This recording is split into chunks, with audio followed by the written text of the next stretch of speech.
Oi, gente! Sejam todos muito bem-vindos. Esse é o nosso podcast Asma em Foco, da Associação Brasileira de Asma Grave. E hoje nós vamos tratar de um assunto super relevante no mundo da asma grave, principalmente na pediatria, falar sobre as infecções respiratórias virais. E para isso, a gente tem uma convidada super especial, a doutora Marina Buarque. Doutora, muito obrigada por aceitar nosso convite. Obrigada, o prazer é meu aí de poder ajudar todos que seguem vocês, as mães e as famílias, né? É importante. Doutora, vou pedir para a senhora começar se apresentando para o pessoal.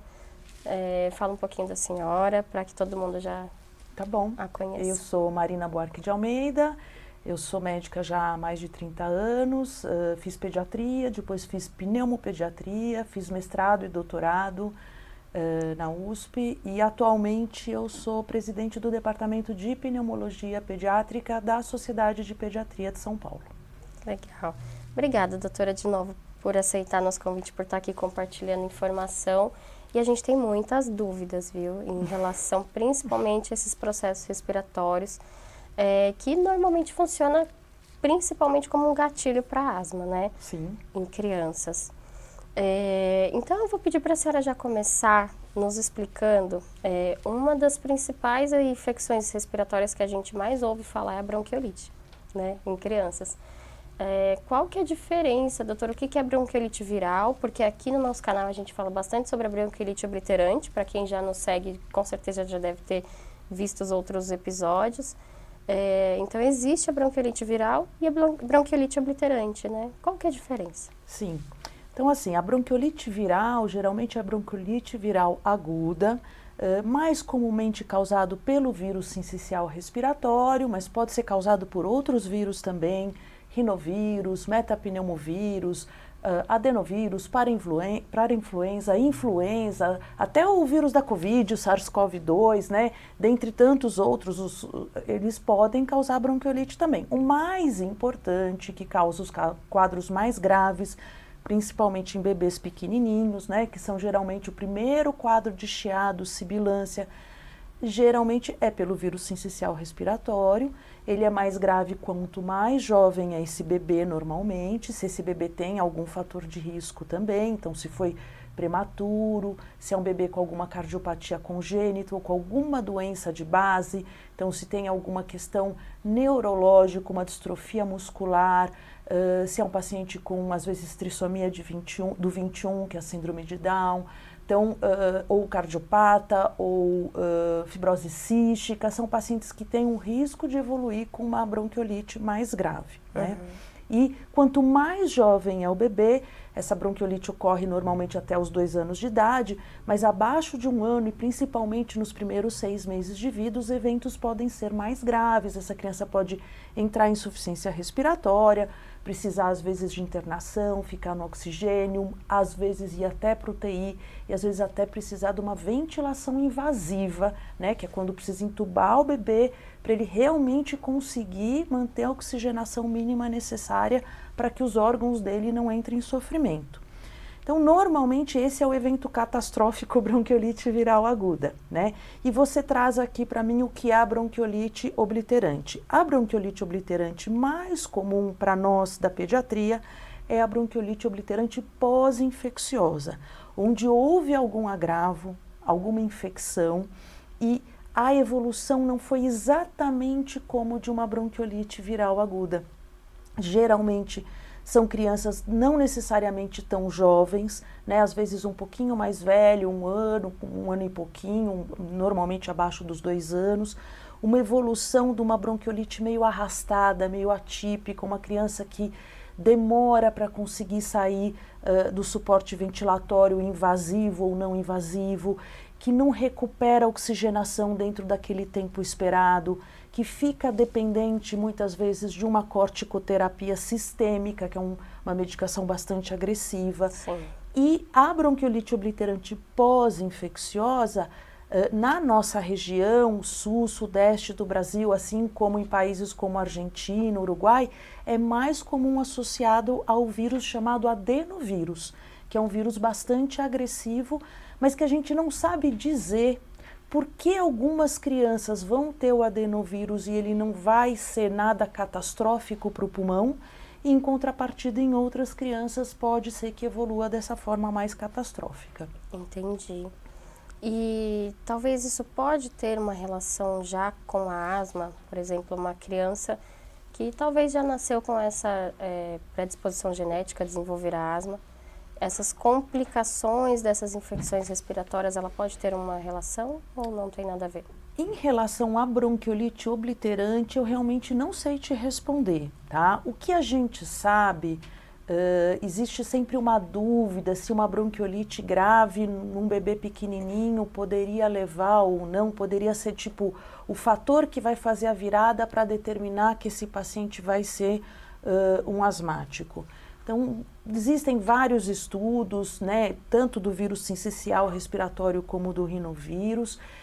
Fica sempre essa dúvida o que veio primeiro, o ovo ou a galinha, mas eu acho que tem duas coisas importantes que a gente tem que pensar. Primeiro, se eu tenho uma predisposição genética para ser um asmático, e eu tenho lá 9, 10 meses de idade, e eu pego um vírus sabidamente agressivo para o pulmão e evoluo com uma insuficiência respiratória, se eu já tenho essa predisposição para ter o mecanismo de broncoconstrição, de fechar esses brônquios, talvez a bronquiolite em mim vá ser mais grave mesmo, né? Então isso pode acontecer. Mas a gente também chama atenção para um outro fator. As crianças, por exemplo, mais velhas, que têm bronquiolites mais graves por rinovírus, às vezes já são crianças com uma predisposição alérgica, já tem um perfil mais atópico, que a gente chama o perfil alérgico. Uhum. E às vezes essa bronquiolite por rinovírus talvez já seja uma primeira crise de asma. Entendi. Talvez a gente não consiga dar esse nome neste momento que está ocorrendo, né? Então talvez a gente vai ter que olhar retrospectivamente no segmento desse paciente.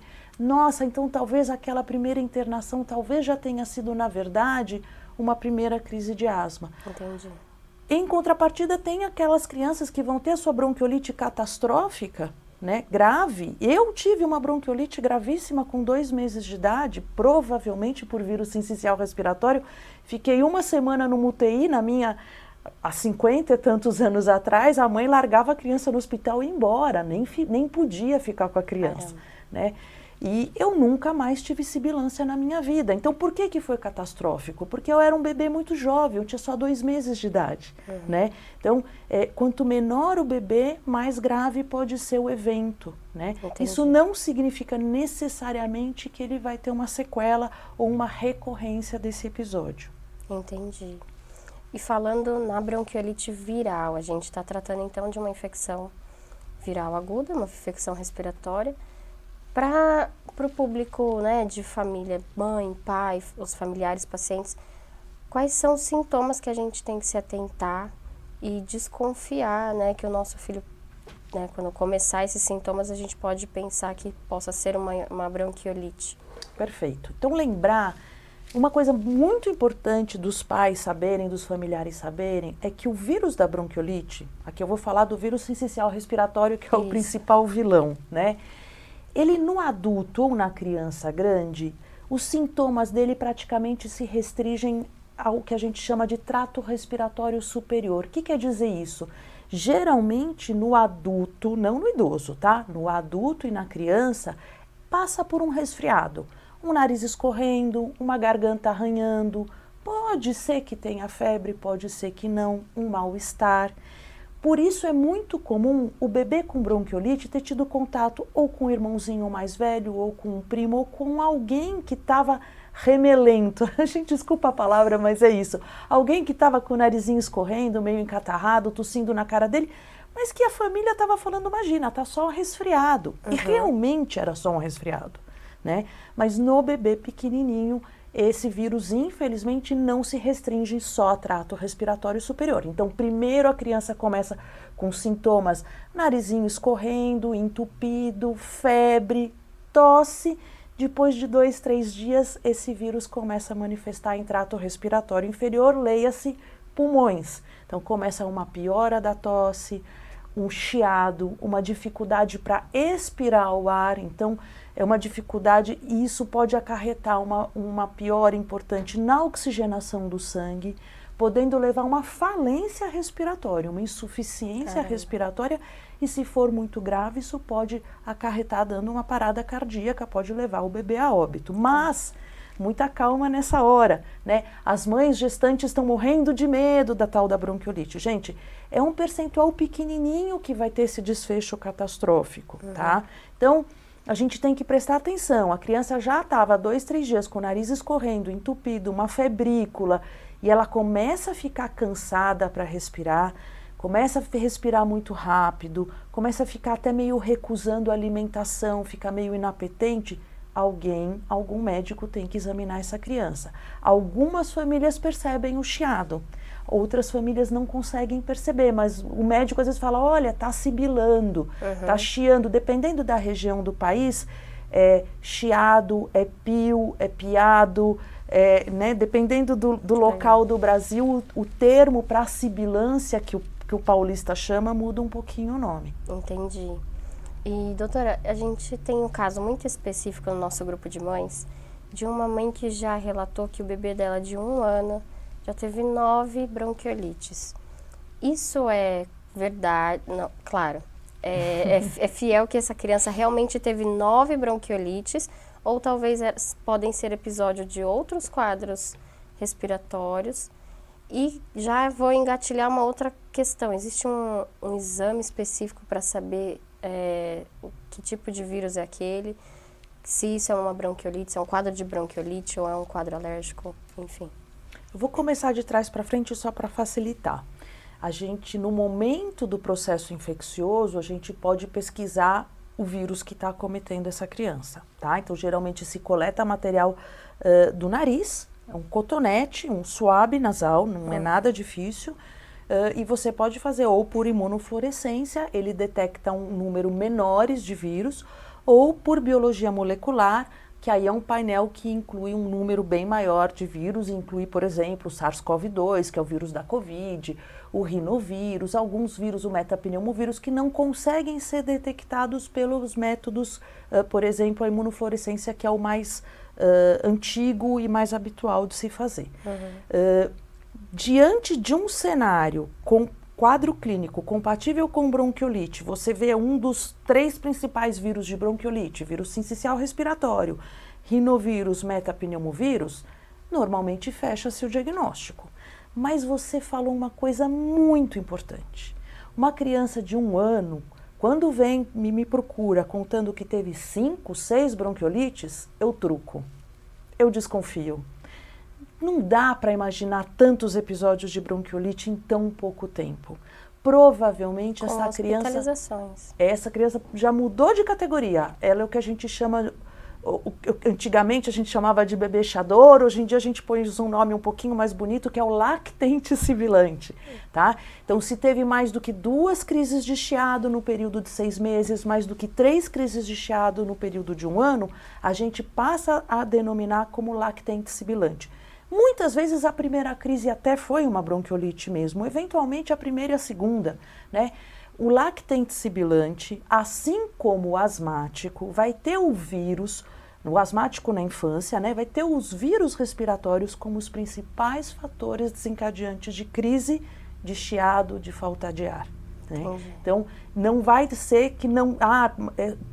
tem o vírus, então com certeza não é uma crise de asma. Não é assim que funciona, tá? Normalmente eu brinco que o lactente sibilante, ou até mesmo o asmático, o potinho vai enchendo. Então tem uma predisposição para ter sibilância, uma predisposição anatômica, genética, ambiental, né? E aí eu já tenho ali a predisposição, aí veio o vírus, aí o tempo tá seco, aí respira esse ar horroroso de São Paulo, o potinho foi enchendo, transbordou, começou a chiar, né? Aí a coisa saiu do controle, tá bom? Entendi. Quando tem esses episódios frequentes, então a gente tem que, talvez, pensar um pouquinho mais, né? Que não é normal. Eu acho importante pensar no diagnóstico, porque tem outras doenças que fazem chiar e pode ser que não sejam, né? Mesmo pode ser que não seja um lactente sibilante. Então, a gente tem que pensar numa fibrose cística, a gente tem que pensar eventualmente numa discinesia ciliar, a gente tem que ver se esses processos cursam ou não com infecção bacteriana junto ou não, até erro inato da imunidade, né? A antiga imunodeficiência pode ser. Então, a gente tem que pensar. Uma outra coisa, numa criança um pouquinho mais velha do que 1 ano, que às vezes a gente vê acontecer, Raíssa, que parece assim inacreditável, é a criança que tem problema de via aérea superior. Ela tem uma adenoide muito grande, ela faz um barulho para respirar. Toda vez que ela pega um vírus, essa adenoide aumenta mais e fica aquela... E às vezes a família traduz isso como chiado. E não é chiado, é uma rouquidão, né? Então, às vezes eu pego no consultório, doutora, tá vendo? Ele tá chiando de novo. Aí eu falo, não, que bom que você veio, porque aqui não é chiado, mas tem algo de errado. Mas aí a gente vai direcionar a investigação para outro lado, né? Perfeito, sim. E, doutora, quais são os principais fatores, assim, para desenvolver a gravidade da bronquiolite viral? Tá. Então, os fatores de risco para ter uma bronquiolite viral grave, né? Então, primeiro, quanto menor a idade, tá? Se é um bebê muito jovem, ele tem um risco maior de evoluir para um evento mais grave. Agora, tem alguns fatores de risco clássicos. Foi prematuro, né? Então, bebê prematuro, ou se foi um bebê prematuro com uma complicação da prematuridade que chama broncodisplasia pulmonar, então geralmente são bebês que ficaram mais tempo precisando de um suporte ventilatório, de oxigenoterapia, porque o pulmão não estava suficientemente desenvolvido quando eles nasceram. Se tem uma cardiopatia congênita, então se tem alguma malformação cardíaca que leva à cianose, né? Então, se é aquela criança que tem a boquinha roxinha, a pontinha dos dedos roxinha, se a criança tem alguma doença de base pulmonar, então, por exemplo, tem uma fibrose cística ou tem alguma questão que torna ela mais hipotônica, a musculatura mais fraca, distrofias musculares, a trissomia do 21, né, que é a síndrome de Down, essa criança ela é mais molinha, ela é mais hipotônica, então ela também teria um risco de uma evolução maior. As imunodeficiências, algumas imunodeficiências, né, erros inatos da imunidade, onde você não consegue exterminar os vírus, você pode ter uma evolução mais tormentosa dessas bronquiolites também. Então a gente tem uma gama de situações onde a gente vai ter que ter um olhar mais cuidadoso. E pensando no diagnóstico, esses testes virais, eles são disponíveis e acessíveis para todo mundo? Então, essa sua pergunta é excelente, né? Os testes virais, o painel molecular, normalmente é um exame que os convênios não dão cobertura e as famílias acabam pagando isso particular e são exames hoje em dia caros, né? São exames hoje em dia ao redor de R$ 1.200, R$ 1.500, e eu acho que talvez tenham laboratórios que consigam custo menor. O teste antigo, a imunofluorescência, que pega um perfil menor de vírus, a maioria dos convênios dão cobertura, né? Do ponto de vista agudo de uma criança que chega numa emergência, vamos ser práticos, a criança chega numa emergência com quadro clínico de uma febre alta, essa insuficiência respiratória, geralmente a gente pode fazer um teste rápido para COVID e influenza vírus. COVID, porque a gente precisa talvez fazer orientação de separação, de cuidado com grupos de risco, etc. E se a criança for de um grupo de risco, talvez ela tenha indicação de tomar drogas antivirais. A mesma coisa em relação à influenza. A influenza é uma infecção viral grave para a qual nós temos uma boa medicação a ser dada. Então, a gente também poderia fazer a identificação se é influenza A ou B e poderia dar uma droga antiviral específica que vai diminuir o tempo de replicação viral, o tempo de febre, o tempo de sintomas, encurtar o tempo de sintomas e de doença na criança. E aí também a gente fazer toda a orientação em termos dela não estar disseminando o vírus para os outros. Vamos supor que você faça esses 2 testes, então os 2 negativos, faz diferença do ponto de vista de tratamento, a gente saber qual dos outros vários vírus Provavelmente não, porque o tratamento vai ser de suporte. Eu não vou ter um tratamento específico para nenhum daqueles outros vírus, pelo menos não por enquanto. Vale a pena considerar que essa criança é potencialmente infecciosa, né? O vírus da bronquiolite, o vírus sincicial respiratório passa pela respiração, passa pelo contato, então a gente tem que usar máscara, tem que usar um avental descartável para examinar essa criança, senão o próprio médico está examinando essa criança e está carregando para as outras pessoas, para os outros pacientes que ele vai examinar. Então, cuidado de lavagem de mãos, de quem cuida, de quem está com essa criança, né? Isso é bastante importante. E até para que a mãe, a família tenha um histórico, saiba o que está acontecendo. Eu tinha muito essa consciência que eu queria saber o porquê daquela hospitalização, porque a Giovana teve mais de 30 hospitalizações, né, até o controle da asma. E é o que a senhora falou, às vezes não mudava mesmo o tratamento de suporte, mas saber qual foi o bichinho que acometeu ela ali naquele momento e se era viral aquele processo, me ajudou a entender o que estava acontecendo, o que eu podia melhorar também no tratamento dela. Eu entendo essa ansiedade do lado da mãe e confesso que, como médica, eu tenho uma ansiedade do ponto de vista científico. Porque, assim, se eu estou tendo uma sibilância recorrente, ou uma sibilância grave numa criança de 1 ano e meio por rinovírus, e a família é uma família atópica, essa criança já é uma criança meio alérgica, eu já olho para esses pais e falo, olha, talvez isso seja uma primeira crise de asma. Se é um bebê de 6 meses que está tendo uma internação por VSR, pelo vírus sincicial respiratório, e mesmo que seja um evento grave, eu já olho para esses pais, já vêm muito ansiosos, às vezes até no consultório, doutor, eu quero uma prevenção. Essa criança não tem indicação de fazer prevenção, porque talvez esse evento tenha sido um evento único na vida dessa criança, por mais catastrófico que ele tenha sido. Talvez essa criança nunca mais vai ter nada. Então, a princípio, talvez ela não precise ficar amarrada num remédio que talvez não vá trazer benefício, né? Entendi. E a senhora tocou no assunto, é importante também da gente falar que nem todo mundo sabe que existem os antivirais, né? Para uma influenza, para Covid principalmente, né? Isso é muito pouco divulgado e que dependendo do tempo a gente consegue inclusive ter acesso pelo SUS. Sim. Né? A senhora podia falar um pouquinho sobre Sim, isso? acho que a gente tem indicações formais hoje em dia, né?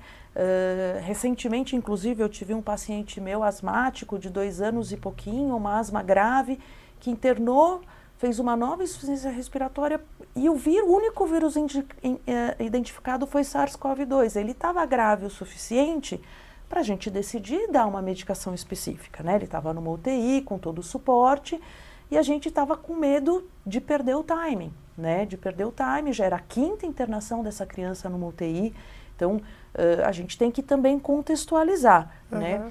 E lembrar que, assim, a gente tem vacinas, né? A gente tem vacinas, a gente tem vacina da gripe, todas as crianças acima de 6 meses e abaixo de 5 anos devem tomar a vacina de gripe anualmente e quem tem doença respiratória crônica, os asmáticos, né, os pacientes com fibrose cística, com discinesia ciliar, com outras condições, precisam tomar anualmente, independente de ter passado dos 5 anos de idade. Por que eu falo isso? Porque é recorrente eu ver, ai doutora, já tem mais de 5 anos, eu achava que não precisava tomar mais. Só que no asmático e no paciente que tem alguma questão pulmonar, o vírus influenza, ele é um vírus mais agressivo. Ele é um vírus que, além dele ter a própria agressividade no momento que ele está infectando, ele favorece, ele propicia complicações bacterianas. Então, por exemplo, a gente tem uma questão muito grave na pneumopediatria, que são as pneumonias necrosantes, onde ocorre necrose do pulmão, que são pneumonias muitas vezes graves. E está demonstrado cientificamente que uma parcela grande dessas crianças que evoluíram com pneumonia necrosante tiveram o vírus influenza antes dessa bactéria vir e fazer essa catástrofe toda. Por mais que sejam geralmente bactérias boazinhas no sentido que elas são bactérias com perfil de sensibilidade aos antibióticos habituais, que a gente dá para uma pneumonia bacteriana da comunidade na infância. Mas ela tem uma virulência muito grande. Apesar de ser bactéria, a gente usa esse termo virulência, é esquisito, mas é porque são bactérias que são muito agressivas, né? Que invadem esse pulmão, destroem esse pulmão e provavelmente o vírus que veio antes facilitou a adesão e por isso ela se tornou tão agressiva e tão invasiva nesse momento, né? Então lembrar também da vacina de Covid que a gente também ainda tem. Então a gente ainda tem que lembrar que as crianças também precisam estar com a vacinação em dia. E me fez lembrar também da vacina pneumocócica, né? Perfeito. Então lembrar esse grupo de pacientes com qualquer condição de pneumopatia recorrente ou crônica, onde eu incluo aqui os asmáticos, eles têm indicação de tomar a vacina de pneumonia, né? Então a gente tem no SUS a vacina pneumocócica 10 valente, no particular a gente tem a 13 valente, chegou esse ano a 15 valente e em breve está chegando a 20 valente. Além disso, a gente tem aquela vacina de pneumonia antiga, a pneumocócica 23 valente, que é uma vacina que não pode ser, que ela é recomendada só após os 2 anos de idade, né? E a gente pode acabar dando como uma dose a mais para algum grupo específico de crianças, caso haja indicação. Além disso, eu gostaria de lembrar vocês, a gente viveu um ano terrível em termos de coqueluche. Eu estou desde novembro, dezembro do ano passado atendendo muitos, inicialmente adolescentes, pré-adolescentes, escolares e esse ano chegando aí nos escolares os casos de coqueluche. Eu não peguei em crianças menores porque provavelmente eles tiveram a última dose do reforço da coqueluche mais recente, mas a gente teve uma mudança de indicação da faixa etária para vacina de coqueluche, que antigamente a última dose do esquema vacinal na infância era aos 5 anos, né, entre 4 e 6 anos, e a próxima dose era aos 15. Nos últimos anos isso foi baixando para 12 anos e desde o ano passado, de 2023, a Sociedade Brasileira de Imunização baixou para 9 a 10 anos, né, normalmente 9 anos de idade. E eu estou vendo que muitos desses adolescentes e pré-adolescentes não receberam essa dose aos 9 anos e talvez um pouco seja a explicação do porquê a gente encontrou uma população tão suscetível para espalhar tanta coqueluche pelas escolas de São Paulo. Tantos casos, né? Muitos eu casos. Particularmente não sabia, eu achava que a coqueluche era um vírus mais do bebê, né, da criança menor. Então, a coqueluche é uma bactéria chamada Bordetella pertussis. Ela é realmente muito, muito, muito grave no bebê pequenininho. Nas outras faixas etárias, felizmente, é uma evolução cansativa, exaustiva, porque dá aquela tosse comprida, dá o guincho, é muito cansativo. Esses pacientes ficam tossindo por semanas e são tosses emetizantes, eles vomitam, mas não é uma situação de pôr em risco de vida, tá? Já o bebê muito pequenininho, o recém-nascido ou a criança nos primeiros meses de vida, o desfecho fatal é maior. Então preocupa muito. Por isso eu já vou puxar outro gancho, a importância da vacinação nas gestantes. A gestante, a partir de 20 semanas de gestação, tem que tomar a vacina de coqueluche, mesmo que ela tenha tomado, ai doutora, mas a minha última gestação foi há 3, 4 anos atrás. Por quê? Porque a gente quer que esse bebê nasça, né? Se a mãe tomar essa vacina com 20 semanas de gestação, esse bebê vai nascer com bastante anticorpo, anticorpo. Então, se ele tiver, vai dar tempo dele fazer o esquema vacinal com 2, 4, 6 meses de vida e ele vai estar protegido nesses primeiros meses quando a gente ainda não está conseguindo que as vacinas sejam totalmente efetivas. Importante. E falando sobre vacina, doutora, quais as principais formas de prevenção da bronquiolite viral? Pronto.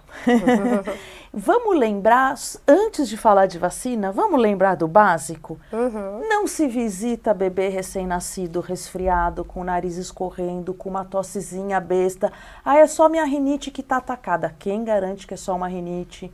né? Então, visitar bebê pequenininho antes da vacinação completa, antes dos 5, 6 meses de idade, você tem que estar saudável e não fique ofendido se a mamãe do bebê pedir para você lavar as mãos e colocar máscara, tá? Talvez, né, se você é saudável, se você é uma pessoa próxima da família, você tem certeza que você não tá com nada, ótimo.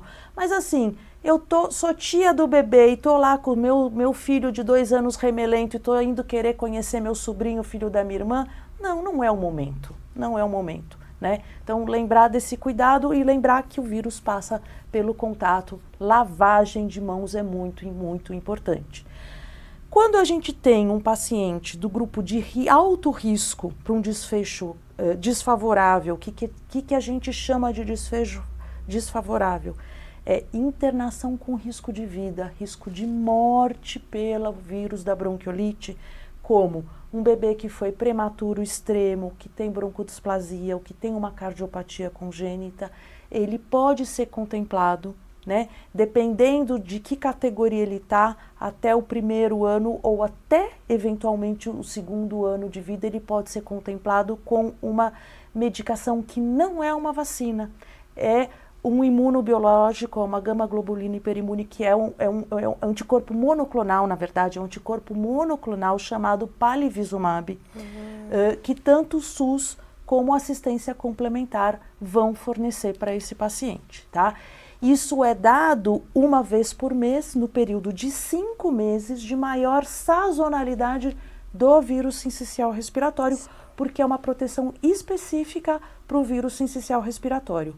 A depender da região do Brasil, isso muda um pouquinho no calendário, tá? Então, tem uma tabelinha específica. Geralmente, aqui em São Paulo, a gente vacina entre fevereiro a julho, março, abril, maio, junho, julho, entre fevereiro a julho. Então, se começou a vacinar em fevereiro, vacina até junho, se começou em março, vacina até julho, tá? Nos estados do sul do país é um mês depois e nos estados do norte do país é um mês antes. Nordeste, Sudeste, Centro-Oeste segue a mesma época da sazonalidade daqui do estado de São Paulo. É uma vez por mês e infelizmente a gente não vai conseguir proteger os casos de circulação fora da temporada, porque isso infelizmente a gente tem visto. Desde a pandemia de Covid-19, a gente teve um pouco de mudança no que a gente conhecia de sazonalidade dos vírus. Então, às vezes, a gente tem uns pequenos surtinhos de bronquiolite em dezembro, em janeiro, que não é uma época habitual de circulação do vírus, tá? O pico maior geralmente é o outono mesmo. Então, a gente tem essa vacina e a gente tem coisas novas chegando, Raíssa. Então, lembrar que o vírus sincicial respiratório, ele também pode ser ruim para os idosos. Existe uma indicação para algum grupo e já existe uma vacina para os acima de 60 anos. Inclusive, ela já chegou no Brasil, acho que ainda, infelizmente, só no privado. Ela também não é uma vacina, também é um anticorpo monoclonal. A mesma coisa em relação a gestantes e as crianças um pouquinho mais velhas. Então, existem novas medicações chegando, tá? Existe uma possibilidade de você fazer o uso dessa medicação na gestante e ela seria bastante interessante, por quê? Porque protege os primeiros 6 meses de vida do bebê. Tá? Que é uma fase crucial. Que é uma fase crucial. Existe uma outra medicação chegando que tem uma vantagem em relação ao palivizumab, no sentido que é uma dose única e a proteção dura por 150 dias. O palivizumab você precisa fazer uma por mês, tá? Essas medicações são todas medicações de alto custo, são caras, eu nem sei te dizer quanto custam, mas são caras, né?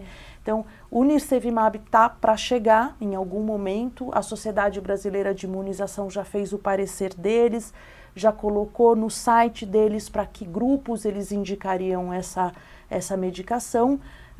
provavelmente vai ficar para aquele grupo, talvez complementando aqueles que não são contemplados pelo palivizumab. Então, uma criança, por exemplo, que não foi uma prematura tão extrema, ou que não tem uma cardiopatia, mas tenha sido talvez uma prematura tardia, que não deixa de ter um risco maior da bronquiolite pelo VSR, talvez essa família tenha interesse em fazer essa vacina no período de sazonalidade, no primeiro e talvez no segundo ano de vida desse bebê durante o período de circulação do vírus. Entendi. Nossa, o Brasil está começando a ter bastante coisa assim voltado para o VSR, né? Isso é muito bom. Claro que vai ter um tempo ainda para a gente se adaptar a isso realmente ser acessível, né, para esses grupos específicos, mas é bom observar todas essas mudanças, né, doutora? Com certeza.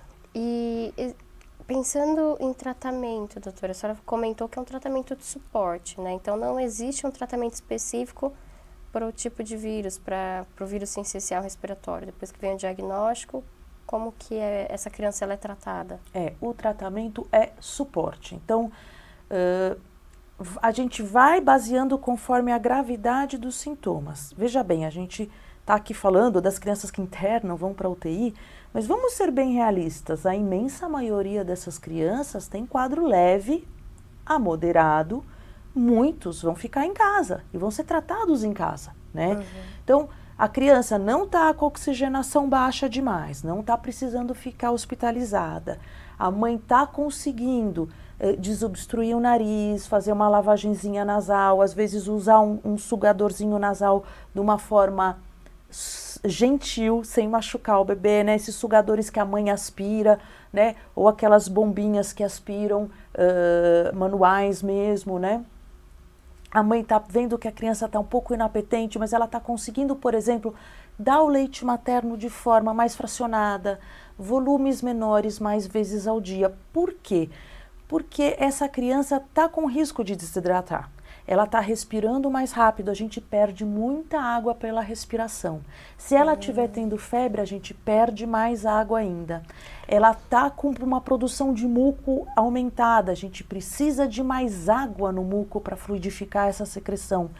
Então, a gente precisa manter essa criança bem hidratada. Se for um bebê que está em aleitamento materno, ele vai se beneficiar em muito, porque o leite materno tem alta digestibilidade, fica menos tempo no estômago, então essa criança consegue mamar mais vezes, volumes menores, né? A mãe sempre ter o cuidado de sempre, o bebê pequenininho com o nariz entupido, ele não mama, tá? Então, sempre ter o cuidado antes da mamada, dar uma desobstruída no nariz, ver se precisa dar uma aspiradinha, o bebê vem para o peito ou para a mamadeira, se é o caso da mamadeira, melhor. Uhum. Se ele está respirando muito rápido e ele está tossindo muito, isso favorece o refluxo, né? Mesmo o bebê normalmente tem um pouquinho de refluxo fisiológico, mas neste momento que ele está com uma infecção respiratória, isso pode complicar. Então, a gente sempre tenta também, deixa o volume da mamadeira um pouquinho menor e ao invés de oferecer a cada 3 horas, oferece a cada 2.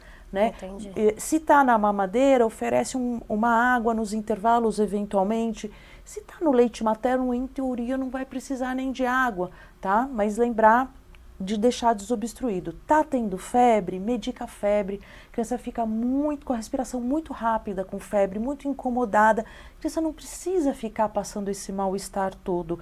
E vamos aproveitar e desmistificar. A criança tá com febre, é para dar banho gelado? É para fazer compressa com álcool? Não. Imagine você com febre. Você lembra quando foi a última vez que você teve febre? A última vez que eu tive febre, eu tive uma amidalite, eu tive febre de 38 graus, eu tremia, a cama tremia. Era 38 graus, não era 40, era 38. E naquele momento, se me colocasse embaixo de um banho gelado, eu ia ter um surto. A gente não aguenta nem que encosta algo gelado. Então, não é este momento de dar banho, tá? Primeiro, você dá o antitérmico. Quando o antitérmico começa a fazer efeito, o que a gente sente? Um calorão. A gente começa a se descobrir, a gente começa a tirar a roupa. É essa hora que um banho morno vem bem a calhar. É um banho morno, não é banho gelado, não é banho com álcool, tá? É um banho morno e é importante molhar a cabeça, porque A criança, se você olhar a proporção corpórea do bebezinho, a criança pequena, a cabeça é uma grande área de troca, né? A cabeça é proporcionalmente uma grande área em contato com o meio ambiente para ajudar nessa perda da temperatura. Entendi. Então é importante dar um banho morno, nesse momento que a criança está ficando felizinha, ela vai ficar animada, vai tirar aquele suor todo, aquela bereba toda, ela vai ficar mais feliz, vai ficar mais confortável para a próxima mamada, né? E não é a temperatura da febre, que é outro mito que as mães têm, desculpa extrapolar, mas não é isso que vai fazer ela ter uma convulsão febril, né? Criança que tem convulsão febril não é porque chegou em 39, 40 graus, que a criança que tem convulsão febril, ela vai ter com 38. O problema é a febre subir muito rápido. Aí é que a criança pode ter convulsão febril. E só vai ter convulsão febril quem tem predisposição para isso, né? Não são todas as crianças que estão no risco de uma convulsão febril. Interessante saber. Isso são mitos, assim, que se arrasta há bastante tempo, né? E eu vejo que às vezes a gente faz o contrário. Deixa eu colocar num banho antes de dar um medicamento, porque até para evitar, não é bom medicar, deixa eu vou colocar no banho gelado, né? E na verdade são mitos, né? Pelo que a senhora tem nos passado aqui. E doutora, a fisioterapia ela pode contribuir para, né? Principalmente para bronquiolite viral, porque é um vírus que causa bastante secreção, né? Então, Raíssa, a criança que está com uma bronquiolite leve, que fique em casa, a gente quer que essa criança fique o mais confortável possível. Então, em teoria, ela não vai precisar de uma fisioterapia respiratória, porque a gente vai hidratar, medicar a febre, alimentar e tentar dar conforto, tá? Num outro extremo, uma bronquiolite grave, que foi para UTI, que foi entubada, essas crianças podem fazer muitas áreas de atelectasia pulmonar. O que quer dizer isso? Esse brônquiozinho, o bronquíolo no caso, ele se inflama, as células descamam e fica um plug ali dentro, um plug mucoso. Além dele estar contraído, ele está inflamado, né? A parede do bronquíolo está inflamado, ele acaba se fechando totalmente, tá? A criança pequenininha, tudo que vem dali para frente, né, o saco alveolar e os alvéolos não vão mais estar recebendo ar. Então, devagarzinho, toda aquela área que tem para frente daquele bronquíolo que se fechou, ela vai perdendo aquele ar que está ali e vai saindo e vai fechando, vai colabando, a gente fala. Sim. Então, vai piorar muito a oxigenação da criança se ela está com muitas áreas de atelectasia ou com atelectasias grandes, porque ela está perdendo áreas de troca gasosa. Nesse momento, de fato, a fisioterapia vai ser muito importante para ajudar a recrutar, a abrir esses pedacinhos do pulmão que estão fechados, né? É importante eles voltarem a ventilar, eles abrirem, para que a gente possa devagarzinho ajudar essa criança a melhorar. Mas qualquer mãe que passou o estresse de um filho com bronquiolite, sabe que a fisioterapia não é uma coisa super 100% agradável, né? A criança vai chorar, a criança vai ter desconforto, dependendo da gravidade, do tamanho da criança, as manobras vão ser um pouco mais invasivas, né?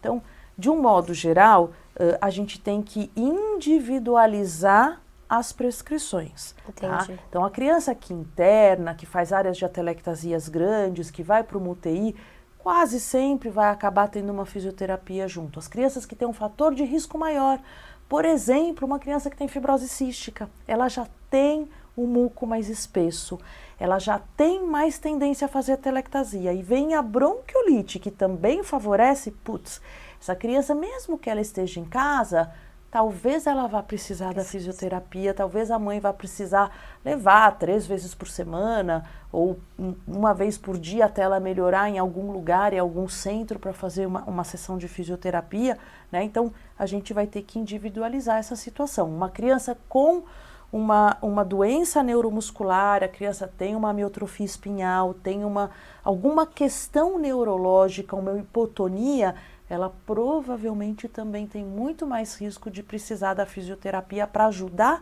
sair desse evento agudo da bronquiolite. Entendi. Nossa, doutora, quanta informação e quanta coisa a gente precisa saber quando a gente fala em processos virais, né? Com certeza.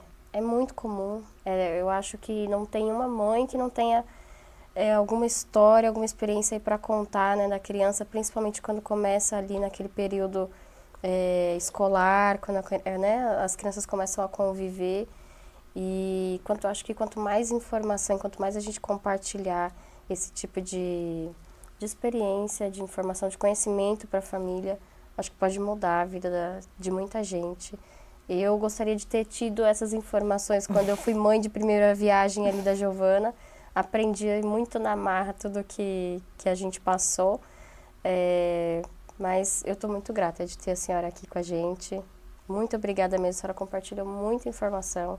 Eu queria pedir para a senhora deixar um último recado aqui para as mães, para as famílias, para quem esteja passando por um processo viral, para quem ainda nunca passou, mas é bom a gente se alimentar de informação. Por favor. Perfeito. Bom, primeiro agradecer a oportunidade de estar aqui, porque eu acho que realmente o conhecimento é luz, né? E eu acho que a gente tem que usar as mídias sociais, todo esse acesso para o bem e tentar combater tanta gente divulgando coisa ruim, né? Coisa errada. E gente falando com um empoderamento, com uma impressão de que está falando coisa séria, né? Uhum. Então a gente tem que tomar bastante cuidado. Eu acho que o que eu poderia dizer para as famílias, para os pais, quando vocês procurarem informações, para não cair nos milagreiros, procurem órgãos ou entidades que são chancelados por sociedades médicas, por grupos sérios, por pessoas que têm a ciência como uma verdadeira paixão, né, que estão ao lado da ciência, né? Então, olhar quais sites, quais referências você pode confiar, né? Acho que se eu pudesse deixar uma mensagem final, que é uma coisa que acontece muito, é isso, né? Uma criança, por exemplo, que a mãe que chega no meu consultório e fala, teve 5 bronquiolites, no últimos 6 meses tomou 7 cursos de corticoide oral, a criança chegou com risco de estar com o sistema hormonal completamente alterado. Já peguei crianças que não cresciam há meses porque estavam tomando doses cavalares de corticoide oral para controlar uma asma, uma sibilância recorrente, quando a gente poderia ter feito opções muito melhores e muito menos deletérias para o organismo da criança. Então, você ter uma bronquiolite, tudo bem, 2, tudo bem, 3, começa a desconfiar, até pode ser que tenham sido realmente 3 bronquiolites, mas procure o pediatra, converse com o pediatra, tente esclarecer para que a gente possa cuidar do seu filho da melhor forma possível. E obrigada por estar aqui podendo divulgar tudo isso também. Eu que agradeço, doutora. Estou muito feliz e obrigada a todos vocês por terem ficado até o final de mais esse episódio do nosso canal, do nosso podcast Asma em Foco. Tragam as suas dúvidas, compartilhem aqui com a gente o que mais a gente pode levar de informação e conteúdo para vocês. E obrigada a todos vocês que ficaram até o final. Obrigada, doutora. Obrigada eu. Tchau, tchau.